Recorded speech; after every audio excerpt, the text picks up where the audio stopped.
You're listening to Navid Moosa of the Mindset Movement. Good day, good people. My name is Navid Moosa. I'm your host today and always for the Mindset Movement, the podcast. Each and every week, we do our best to bring you guys value. We bring it through life experience, work experience, and through our special guests we have here. Listen, this life that we all live is not guaranteed today, not guaranteed tomorrow. So let's just make the best of it, right? Having said that, let's get into it right away. We are joined today by, today's a special one, by the way, and I'll explain why it's special. So there's a couple reasons why. We're joined today with Stefanie Kebede, realtor, agentor, entrepreneur, content creator. What else is on the list? Man, I don't even know. I got other businesses, but I don't speak too much on them. Yeah. Okay. No, that's fine. I get it. Business owner. There you go. Business owner. So this is special couple reasons. Number one, she's the first guest here in the studio I've had. So that's great. Thank you very much. I know you didn't come like 10 minutes away. You drove over an hour, almost 2 hours to be here. So I appreciate that. Well, thank you for having me. I'm excited to be here. Well, I'm glad you are. And secondly, she has, so in November, I did a giveaway. I basically did, you can have the course for absolutely free for Black Friday. Stephanie's one, I don't know if you probably already know this. You're one of 40 people who signed up. Wow. Out of those 40, okay, but out of those 40, only 2, you being one of the 2, actually took the course. The rest just signed up and downloaded it, and I can see the progress. Mm-hmm. So you and the other individual, now you went further in the course than the other individual did, and within that, and I'll let you elaborate on this. I know you already had some success with that, but even prior to that, you were, to my opinion, you were successful for the course, and that's what I want to talk about. I mean, so this is the first time for you when you watch this on YouTube, you'll see this, and if you're listening to this, this is the first time Stephanie and I have met. We've been talking for over a year, right? Since I got my real estate license. And it's been 2 years? A year and a half? A year and a half. Okay. Almost 2 years. Okay. So we've been talking since then on social media chats, platforms, stuff like that. So why real estate? You could have done a lot of other things, you know? Yeah. So you picked real estate and are you comfortable talking about the college thing? I know you're posting college dropout. Yeah, yes. Okay, all right. So whatever order you want to go in, you go in. Yeah, so for those that don't know, I'm only 21, but this kind of all started back when I was 19.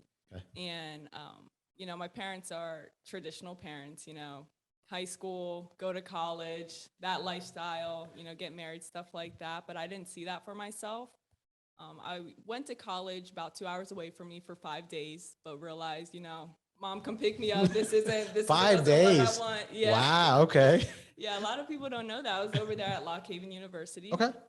But she was like, you still have to go to college. So that same day we signed up for HACK. It was a community college within Harrisburg.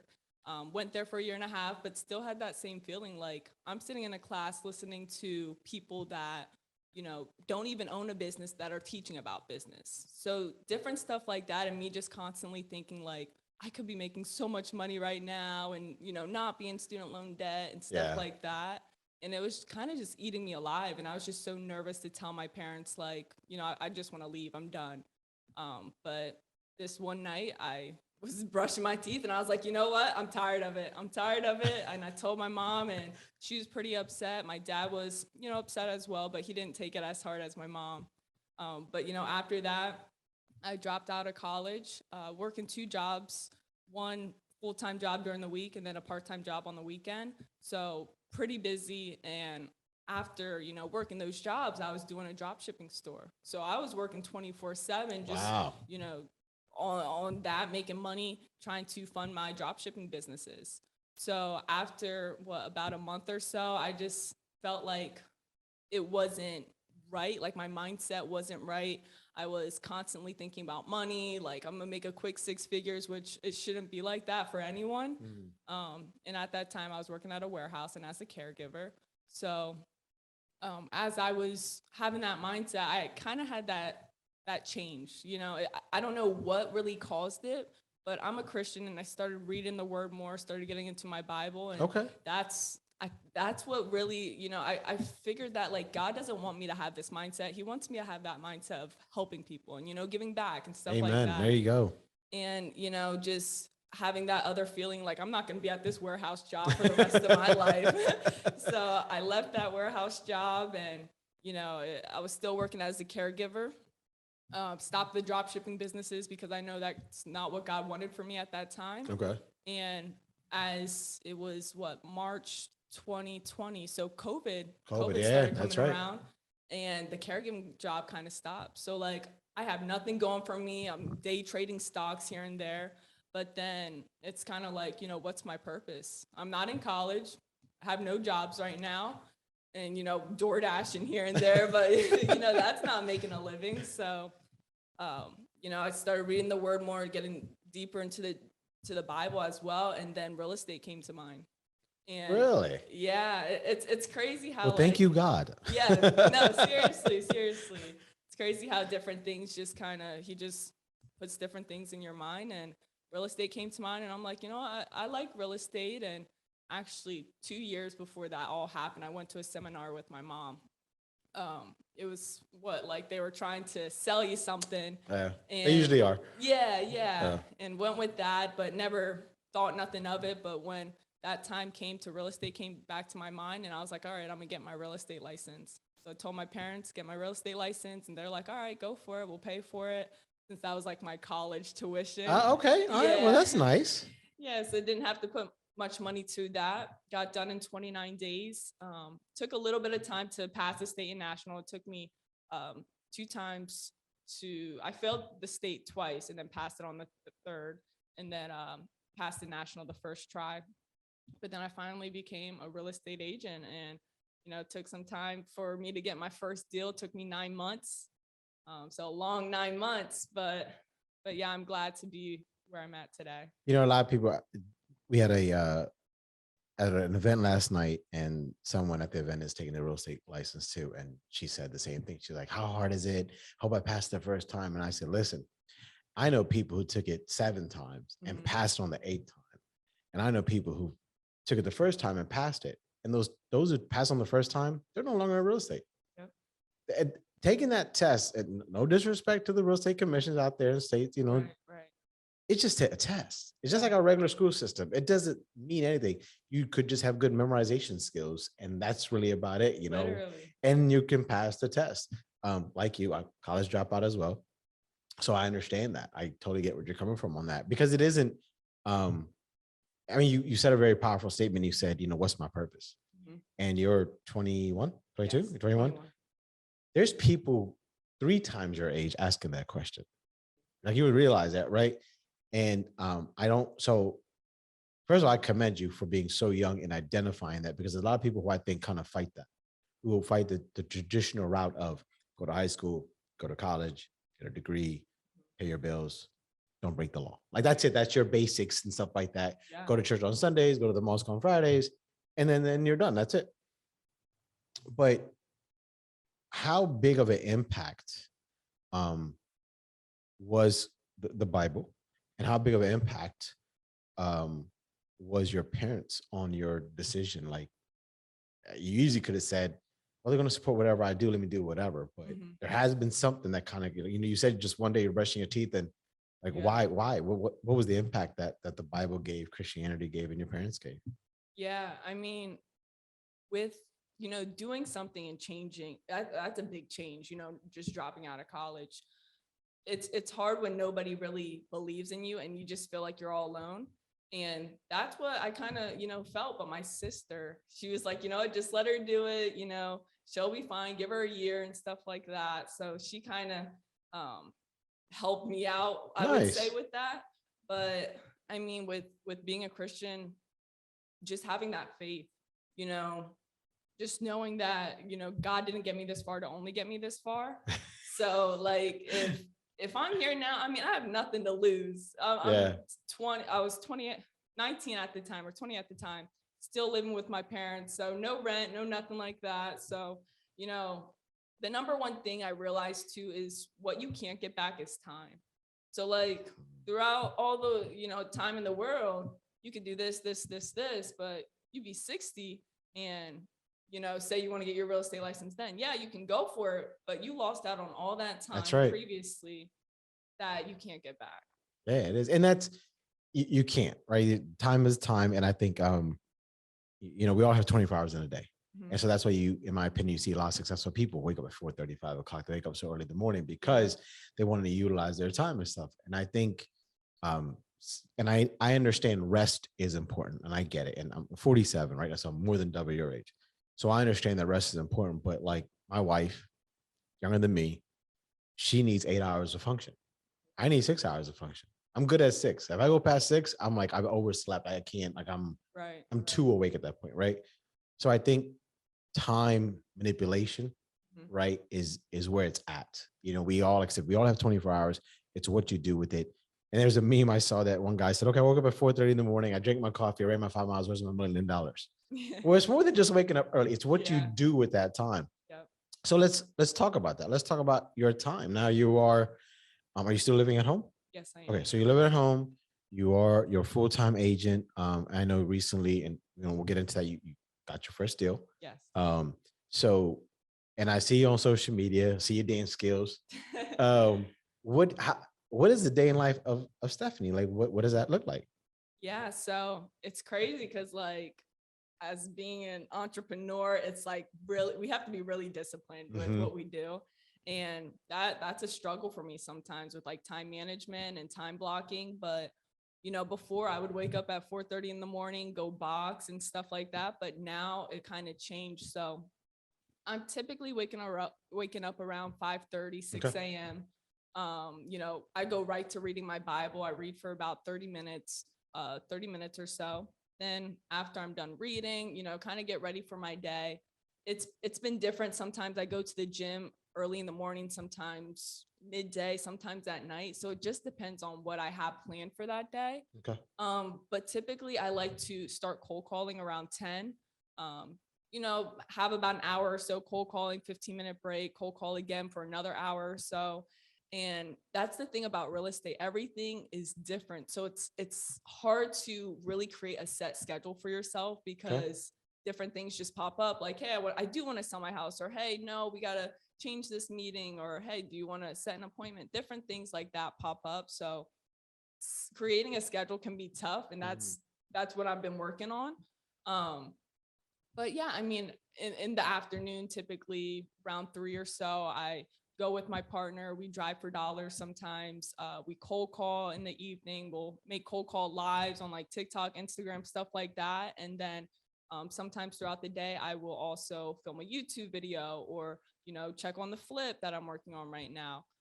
Go get materials if I have to get materials. So different things like that. And I'm also an agent, so I still have showings I have to do, listing appointments and stuff regarding, the agent side of things. So it's so hard because I'm still managing everything, and I'm still new to it. Like I know I've been in the business as an agent for a year and a half, but like everything is still new. Like I'm constantly learning each and every day, as well as just adding being on an investor. So I'm still learning, which makes it great for, the new people, I think, to hear this as well, because I don't have this figured out. So, just kind of hearing from someone else. So like if someone is going through a tough time with their time management, I'm struggling too, but I'm still trying to figure it out day by day, just taking it a day at a time. Yeah, and I think that's the real good attitude to have. And I think so I have a time management class that I teach, and one of the biggest mistakes that people make with time management is that, like you said, being an entrepreneur, whether it's real estate or not, Mhm. things happen all the time, right? So we kind of get too hard on ourselves. Well, I was supposed to do this at this time, and the time management, it's a template. Mhm. That's it, right? So if your thing is, getting up at 5:30, reading the Bible for 30 minutes, having breakfast, going to the gym, and starting cold calling at 10 o'clock, then as long as nothing happens between 9:30 and 10, you're still going to cold call at 10 o'clock. Mhm. It's just that if something happens, crap, okay, I got to hold off my cold calling because, like you said, you have a realtor hat on as well. Right. And so, excuse me, if you get a phone call, hey, we got a problem with settlement, or we got a problem with the home inspection, or something like that, Yeah. now you have to say, okay, fine. And I think not that I want you or anyone who's who's new into the business to go through this. But I think the more you experience those, the more you get to kind of say, okay, it's not as bad as I thought. Like my day was thrown off, Yeah. but the world's still here. The sun still came up. It's okay. Like, and that happens. Mm-hmm. Look, again, 20 years in the business, and I can tell you that one of the things I absolutely love about real estate is that it's so different every single day. You don't get bored. Not to say that it's exciting and happiness 100% of the time, but there are times where you're just kind of like, crap. All right, how do I deal with this? But that's where time management comes in, because then, excuse me, you can see, all right, well, cold calling was at 10. I was supposed to meet so-and-so at 12 o'clock for lunch. Then we were going to be doing some D for D, driving for dollars at around 1 o'clock. So you know what? I'm going to push the D for D to around 2:30 because I got to go take care of this, move my cold calling at 1 o'clock. So many people fail to have that template even there. Right. And that's the biggest thing. If you just have it there, it's a reference point. Mm-hmm. It's a reference point. It's weird because you had said, you know, you had the dropship store, you're working at a warehouse, you're a caregiver, you had DoorDash as well, stuff like that. So you had these different jobs. But it's funny because, and you will realize this, we work so hard to get out of a 9 to 5 that now we're going to work our way into creating a 9 to 5. Literally. And that's what it is. The best Yeah. advice I got was from another agent. And he said, work it like a job. When I first got in, within the first 6 months, he said, work it like a job. And I was like, what are you talking about? He was like, if you worked at a job, they would tell you, you got to punch in at 9 o'clock, punch out at 5 o'clock, take your lunch at 12, take your 15-minute break at 2 o'clock.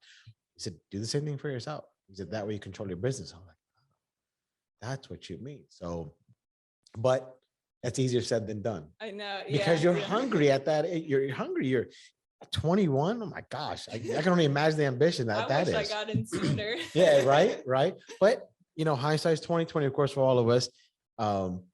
But being that someone who's very spiritual, who believes in God, you just weren't ready at that point in time. It wasn't meant for you to get in at that point. And I tell that, and I make that comment to anyone listening to this, watching this, is that don't think, oh, I'm 50, I'm 40, I'm 30, I'm whatever, that it's too late for me. It's not. Oh. If you really want it, Mm-hmm. you know, you easily could have said, man, I got 4 or 5 jobs, and I'm just bouncing all over the place. Right? Faith in God, your sister supported you, your parents supported you, and now you're here. Yeah. You know, you're hearing stuff like that. And I'm hearing a whole bunch of good stuff online about you. You know, I'm hearing a whole bunch of good stuff. I'm seeing you do a lot of good things. I'm seeing your presence on social media. And one of the reasons, one of many reasons I wanted you to have talk to you was for you to share your story with people. Because I think a lot of people, unfortunately, have this misconception rather, of young adults are lost. Young adults are just all about social media and about Kim Kardashian lifestyle, and they just want money and quick fame, and that's it. They want to work for it. Where when I see what you do, a lot of people say, oh, she's just on TikTok dancing and doing this stuff. I know how hard that is. I get it. That 15-second video could take you 1 hour to actually do. Yeah. You know, and I don't think people appreciate that. So being a minority female, how, if anything, has that affected you in any way? Like, have you got any pushback from anybody? Any deals? Have people, it's happened to me. That's what I'm asking. You know, I've had one person he said, do you believe in Jesus? I'm like, well, yeah. He was like, do you follow him? I said, well, I'm Muslim. I said, so he's one of the prophets. Mm-hmm. And he was like, so you believe in Muhammad? I'm like, yes. He was like, so you don't believe in Jesus? So I'm like going back from, I'm like, no, I do. So we went back and forth, and he refused to sell me the land because I wouldn't claim. He was like, wow. yeah, he was like, he was like, you know what? He looked at the contract initially. He was totally fine signing the contract. Mm-hmm. And then he mentioned the thing with Jesus. And I was like, well, I follow the prophets, peace be upon him. I said, I follow him. I said, but I believe in Jesus. And I can quick breakdown. He's like, yeah, you're lost then. I'm like, oh, I don't think so. I think I'm pretty cool. And he refused to sell me the house. He's like, you know, I'm having my attorney go over this contract and stuff like that. Wow. I never heard from him again. Wow. And I found out on the MLS that it was sold. He actually sold it to somebody else for less than what I offered to pay for it. Yeah, that's crazy. And thinking about it, I mean, I had like, I was sending out emails, like a weekly email, someone would bring up political things, but nothing, I don't think I ever had backlash of me just being Black. Yeah, no. So knock on some wood. You know? No, I mean, it's a shame that it has to be talked about, but it kind of Yeah, has it to, does. it does. It has to come to the forefront that, And there, hey, you know, that's a big thing too. And I talked to Devin about this okay, just because, you know, when choosing like a partner too, like a business partner, I heard this from another investor when I was learning more about it. It's like there is going to be some people that aren't going to sell to you just because of, you know, maybe religious, maybe you that's right. know, the color of your skin. So you have to take that into consideration when you are building a business. Yeah, you do. And I always tell people, I say, look, it's going to happen. I Mhm. mean, hopefully, again, it doesn't. If it doesn't, that's great. But if it does, just don't live in it Right. and don't let it screw you up. Hmm. You know, if that happens, but like, I West, they're lost. Yeah. I mean, I was upset about this particular one because it was literally half mile around my house. So I'm like, it was a piece of land. I'm like, oh, I can buy it, Yeah. get like a nice second home, Airbnb it. You know, it was a beautiful situation. I told my wife, and I was like, I can't believe this. Ironically, so I tell her, I go to the her and I we go to the same chiropractor. Hmm.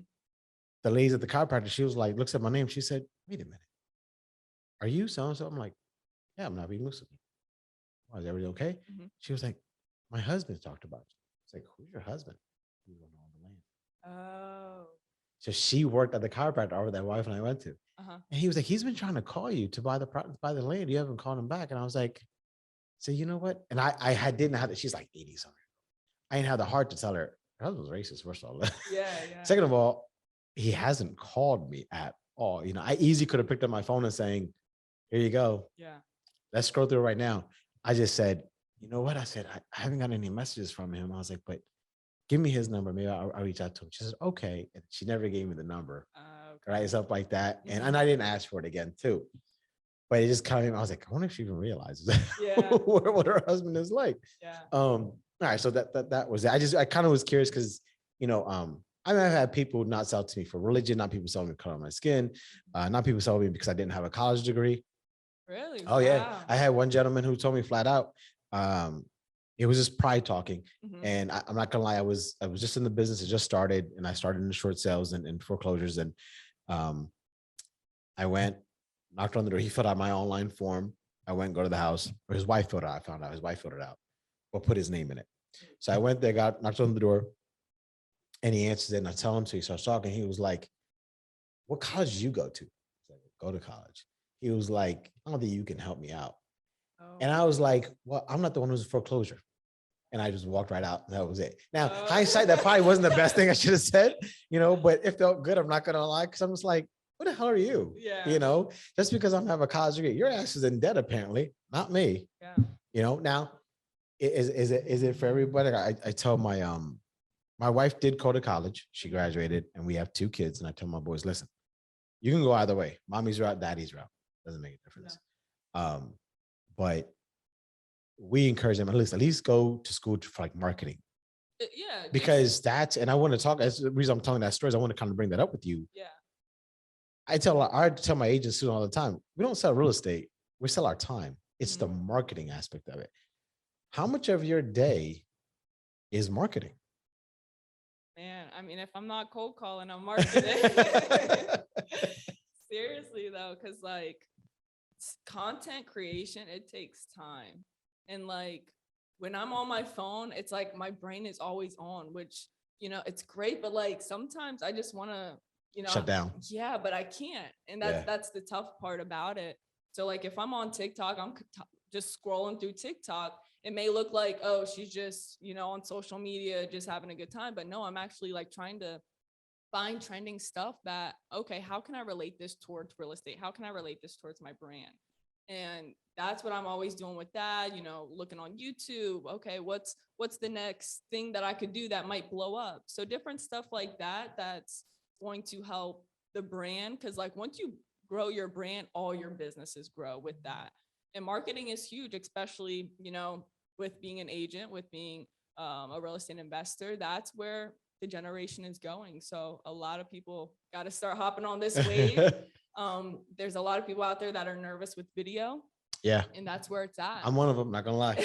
I'm one of them. I'm having a hard time doing it. I mean, before you came in, I would like recorded 4 videos. It took me an hour and a half to do 4 videos and stuff like that. It gets easier though, you know, in Yeah. the beginning. That was like me in the beginning. And I didn't even start out with my real estate YouTube channel. I actually had a channel when I was in 11th grade with a friend. We just did like pranks and challenges and stuff like that. So I think that like literally everything happens for a reason. So I think God gave me the courage to start that channel to be able to get comfortable and document my real estate journey, which led to, you know, growing on TikTok now and growing on Instagram and different stuff like that. But yeah.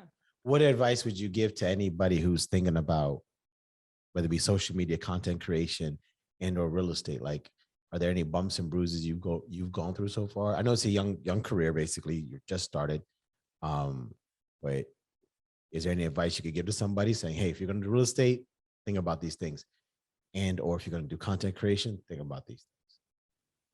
I mean, for real estate, I would just say like the biggest like mistake that I had was, I wouldn't say, I don't have any regrets. I don't want to say I have regrets because I joined this brokerage and I was there for about 2 months, didn't get the right training. But if you're a new real estate or new aspiring real estate agent looking to get into the business, I would just say when you are interviewing brokerages, make sure you are seeking the education first. Don't worry about the commission. That can come later. You have to start learning how to, you know, get the deals. You have to start learning the contracts and how to talk with buyers, how to talk with sellers. So focus on education first. And then, you know, once you master that, get a couple of deals. Then if you don't want to stay with that brokerage, you know, go to a different brokerage. But in regards to the content creation aspect, you know, sometimes it can be hard to be consistent with that. But what I realized is me and my friend Joshua, he's a realtor actually out in Nebraska. We have a competition. And I know with me, with competitions, I'm like, I'm not losing. So here and there, we always have a competition, social media. So it's like we have to post twice a day on TikTok, every single day, no matter if it's a holiday, no matter if it's our birthday, wow, whatever it is. And if we don't post, we have to give the other person $100. So whoa. I know, and $100 right now. That's a lot. That's a lot for me. Yeah. No. But like if it's not a lot for someone watching this, maybe do $1,000. You know, up the stakes a little bit and have that competition push you. So like sometimes I'm up at like 10 o'clock at night and I'm like, man, I still didn't post. I'm just scrolling through TikTok trying to find an idea, but I'm not gonna back down. I'm gonna post. You're gonna post something. Yeah. So I feel like having a competition with, you know, friend or family member, that can definitely help you stay consistent. So yeah, I mentioned about when you go to a brokerage, you know, the training wasn't there, so then you moved on. And I think that's really big because a lot of people, and I know I'm probably gonna get my head chewed off for this by some people, but a lot of brokers out there just don't care. Yeah. They don't. They're, you know, you're just another number. They're pimps, right? They just like, listen, make me my money. That's what they want. Yeah. And I said you got to learn the contracts. Now, you would think if you go to real estate school, you know, it's not. They tell you, okay, this, but you forget almost everything. Literally everything. You graduate, you're done. Yeah. You know what's on the exam? I'm like, I don't even remember. No, yeah, that's it. It's done. And you go and stuff like that. But training is huge. And I say the same thing. And I said, because I understand the brokerage needs you. You don't need the brokerage. Yes, you have to have your license hung on a brokerage. I understand that. But at the end of the day, brokers exist when they have producing agents. Yeah. You're going to have producing agents unless they're educated agents. I mean, it's the circle of life, if you will, when it comes to real estate. That's it. Yeah. So have the proper training. And so that's why it is it's not a little bit, it's very important to have that stuff done. I was going to ask you about something and you actually answered it, sort of accountability and accountability partner. So is Joshua considered your accountability partner across the board or just for social media? I would say just for social media. Okay. But we do like, we're actually starting like a wholesaling one. Okay. Yeah. So like different stuff like that. So we kind of mixing everything in there. Okay. But yeah, I have my partner actually here in Harrisburg, Skylar. Okay. So we've been, you know, going back and forth and we've just been, you know, I'll just say this, like when you have someone else there that is constantly pushing you each and every day, just makes you push harder. Yeah, no, and I mean, before we aired, you know, the brokerage I was with, I told you I left because they didn't promote, like here, it wasn't promoted of of education, stuff like that. So I went to another spot, and that other spot is, and I love it because it's having someone else there to push and stuff like that. Yeah. Now you said you had Skylar, who's local to you in Harrisburg, and you have Yes. Josh in Nebraska. Why Nebraska and why Joshua? Like, what's up with that distance? That's kind of an oddball in my mind. It's kind of like, okay, got someone in Nebraska. Yeah. What's that about? Like, how does that come about? Yeah. So it's crazy. Me and Joshua met actually through social media. I believe it was 4 months of me being in the business as an agent. I was just going through YouTube trying to, I like looking at days in the lives as a realtor. Okay, all right. So I was looking at a couple ones. His video actually popped up, and in the video he had this thing going on where like he would email real estate agents about posting their listing on Facebook, and I was like, oh, that seems like a really good lead generation strategy. So I DM'd him about it on Instagram, and it's crazy because he was like, oh my gosh, I watched your videos too. Oh, okay. So it's like it was pretty cool how us both watching our each other's videos. So we hopped on a Zoom call, talked, and then ever since that became really good friends. Just really like accountability partners now. So it's been awesome. And what about Skylar? Skylar, we actually grew up together. So That's nice. yeah. So we knew each other for a long time. That's just, I mean, Darius Ramsey. Yes. Right. So he and I grew up together. So he's kind of my accountability partner locally, if you will. Yeah. But no, that's I don't think accountability gets talked about enough. I think a lot of people think so. So that's number one, accountability. Number two, you made a comment that you felt, like lonely at one point in time because and that feeling, unfortunately, I hate to say it this way, but if you do it right, that feeling may come back later on because you reach these pinnacles in your stuff, and in just these moments, people think, oh, they see the car, they see this, they're like, oh man, like it gets lonely, and they don't understand that. Like it's borderline depression at certain times. They're like, whoa, and it makes you sound a little bit of like conceited at some point in time, but it's hard to find someone at that level to talk to then, right? And it's not to say that you're better than anybody. It's just saying, here's how I'm thinking. Like you said earlier, like just it's hard to say why, but something in your mind shifted that said, this isn't me. I'm more than just this. Yeah. Now for you, it was the epiphany of reading the good book every single day. For some people who don't read it, there's something else, an event or something. But I think what's going to define or change people's minds is when that moment hits, how do you react? Do you embrace it? Right. Or do you say, no, this is it. This is just meant for me. I'm meant to just be here and stuff like that. You easily could have gone either way. Now with Skylar, who you've known since growing up, did Skylar lift you up throughout your till now, or is it like how does that dynamic work? We kind of just rekindled this year. Okay. But we would talk on and off all the time. But yeah, so it's basically it's literally just been me, but I also been networking with a lot of other investors out there, a lot of other real estate agents. Whenever I hear like other success stories, that kind of pushes me too. So, I mean, like what got me like through me taking 9 months just for me to get that first deal was like before, like God didn't get me this far to only get me this far. So that was another thing that pushed me each and every day. Like God has something better for me, out there, like just constantly remembering that. But yeah, that's what I would say. I mean, just because we rekindled just this year, but Josh has been a great accountability partner. So let's talk about your first deal. So I'm gonna toot my horn here, guys, because she took the NavidMoosa.com agent to a course, right? Now I know the course was 100%. It was huge. I don't care what class y'all take. My class, anyone's class, there's tons of free stuff out there. Do not get me wrong. It's 100% of the effort that you put in. In this case, 100% effort that Stefanie put in. I want you to talk about that though. I want you to talk about that first deal. I want to talk about what led up to it, how you approached it, how you sealed the deal, and the feeling. I remember my feeling. It was yesterday. So I love hearing stories of the first deals of other people's. So please tell me that. Well, I want to say thank you to you for, giving that course out for free. But when you said that, I was like, for free? I was like, okay, let me hurry up and hop on this real quick. But I got your course, went through it, and I knew stuff prior to that, since I was already kind of in the business. But the number one thing that, spoke out to me was, you don't need the money. You don't need money That's when you're right. investing. And I knew that before, but like you got constantly need to That's hear right. and That's this, right. and I think that's what really pushed me, and as well as going to breakfast meetups with other investors. So Okay.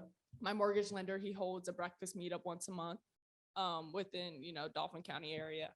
And I went to one, and it was kind of small because it was around Christmas time. So it was just four of us.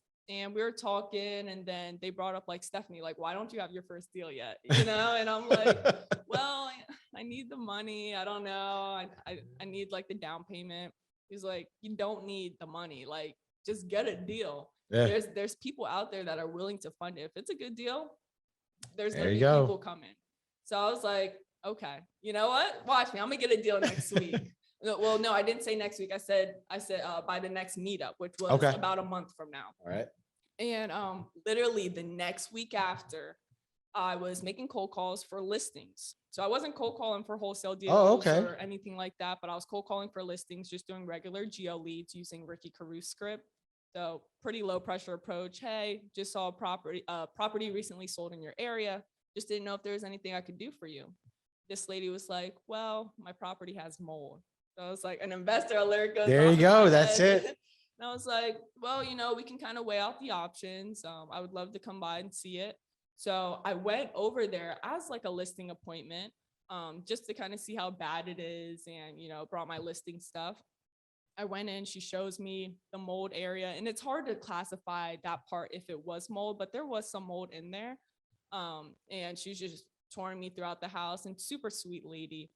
And I told her, let me run the numbers, see what we could do if you were to list it or if you were to sell it off market. And after I did that, I, immediately sent it to that investor that was there. I was like, I got a deal. Told you I was gonna get one. I got one. Yep. So just speaking it into existence, that's huge. And he was like, all right, am I able to stop by to kind of see it too? Because I knew like if I were to flip, that I have no knowledge. I need to partner up with someone plus to get the money. So he came by, we went and saw it again. I kind of ran her through the numbers, and she met with him as well. And he loved the property, after he was pretty excited. He was like, this is going to be a good one. And, after running the numbers, I told her that this is the number we could give her. And it was 135,000. And she actually bought it for 139,000. So she was actually taking a loss on it. But she was like, you know what? If that's it, then yeah, I'll take it. So so we got that dealt with. The only thing was I just had to help her find a rental property. She ended up moving with some family. So she's out in New York now with some family, but now we're started on this flip. We haven't closed yet. Like we're working on the flip now. Okay. But you close with her. But we closed with her. She's done. She's out of the picture. That's it. So now it's your asset, you and your partner. So let's talk about that a little bit. So you have a lender. Yes. So did you and the lender, is this person just your private money lender and that's it? Or are they partnering up with, are they JVing this up with you? No, so it's actually, they brought the hard money lender. Okay. So now we're JVing, me and my partner, for this deal. Oh, so they didn't bring you the fund. They knew someone. They knew someone with okay. the funds. So that's good. And so now you've got to come to an agreement, wherever that is, that you guys are gonna work on this project together. Yes. What are you bringing to the table? What are they bringing to the table in this deal? So it's crazy how it worked out, because I brought the deal, and typically I know maybe more investors would want more money to the deal, but I'm the list. I mean, I'd be the listing agent. So you get that commission side saving of it, money too with that, doing, 5% instead of 6%. But I just brought the deal. He's bringing the hard money lender, and he also brought the contractor. Oh, nice. Okay. So yeah, it kind of all just fell into place, and he's kind of mentoring me through the process of this. So he himself has done other flips in the past already? Yes. Okay. So he's basically bringing the knowledge and the contractor. Yes. And you brought the deal, and now it's basically it's the willingness to learn. Yes. Right? Yep. What does that feel like? Yeah, it's crazy. It's crazy. It's exciting. I'm just blessed, and being able to share my story with other people to like kind of be, an inspiration and motivate them as well. Cause like, I know it's took so long since I knew about investing to actually getting my first deal. Like I said, like probably 2 years prior, when me and my mom went on that seminar, I knew about investing. I did a lot of YouTube University, but till now, like actually getting my first deal and it being a fix and flip, that's pretty cool. No, To it is. engage. And like I said, well, you just said it, right? YouTube University. There's so much free stuff out there. It's just applying that action. Yes. That's it. I mean, actually, I would love to take advantage or take all the credit. Yes, you took my course, but you had so much, like we spoke on social media platforms, different groups and stuff like that. So you knew what you were talking about. But what you say and what you do, so many people say what you say, but very people do what you do. It's that taking that action. Yeah. It's just taking that action, because everyone is scared. A lot of people, because it's, oh, I'm broke, I'm gonna have the money. If the deal is that good, people are gonna throw money at you. They would just say, here, just take my money, because they're not gonna make it. They're not gonna make that kind of return. Yeah. Not financial advice. They're not gonna make that kind of return anywhere else, right? They're just gonna. It's just, and it's so. I guess for me now, because I'm so long in the business, it's mind-boggling. But I do remember what it was like 20 years ago as well. You first started, because everyone tells you, but like you said, it's you speaking to the existence. That, you know what? All right, you said it, you said it, you said it. Everyone to say it. I'm gonna prove y'all either right. I'm gonna prove y'all wrong. One of the other is gonna happen. So I'm gonna go find a deal and let's see what happens. And stuff whatever like you that. believe is right. That's right. It's whatever you believe in is what's gonna be right or wrong. So we're gonna wrap this up right now, but I want to thank you again for coming out. I want to thank you for sharing your story. I want to thank you for encouraging people out there. Actually, before we wrap it up, I want you to say, if you don't mind, please, some final words of encouragement to people listening out there who are thinking about it or struggling in believing in themselves, not just real estate, just in themselves. Yeah. So I would just say, like, you just gotta, it sounds cliche, but you just have to put in the work. Because like, if you just put in the work and you're consistent with whatever you do, the results are going to come. With being a real estate agent, those results may be 3 months later. With being a content creator, it may just slowly graduate over time and you just build that momentum, but you have to start building momentum. So find what you like to do, whether it's being a real estate agent, show and buyer homes, being a real estate investor. Find what you like to do, find your passion, go all in with it. You're not going to see the results right away, but you just have to be consistent and keep pushing. I'm still working on getting my first wholesale deal. So I got a first fix and flip before a wholesale deal, but I'm still door knocking. I'm cold calling, different stuff like that with my partner, and working on that side of things. So what I'm continuing to do is just keep pushing, even though we don't see the results. It's been a while since, being able to get a wholesale deal. So just keep going. Yeah. So it's a cliche for a reason. It's a cliche because it's true. It's so true. It's so true that I hear it all the time. Well, why do you think you hear it all the time? Because it's true. You got to do the work. As a mentor, as a coach, my job is, I can't do the work for you. I can just say, it's all laid out for you, and I got to put it in action. As a content creator, all you can do is just create the content and put it out there and stuff like that. No one's going to put it out for you. Yeah. Right. Now the services, I get that. But for the most part, even those services, they still got to get it created. Who's going to create it? You're going to create it. Yeah. If it was easy, everyone would be doing exactly. And it's not. So thank you, Stefanie, again for your time. Do you want to let people know where they can reach you at? Yeah. Social media? So just my name, Stefanie Kebede, STEFANIE on Instagram, YouTube, TikTok. And yeah, that's it. All right, cool. Well, thanks for your time, Stefanie. Each and every week, like I said, we do our best to bring you guys value. And each and every week, I say the same thing. Just do right by the client. If you do right by the client, everything else will fall into place. And sometimes that's you. Sometimes you yourself are the client. If you take care of yourself, everything else just falls into place. Be good to yourself. Be good to each other. Be safe out there. Until next week, this is Navid Moosa with Stefanie Kebede. See you guys later. Take care of yourselves.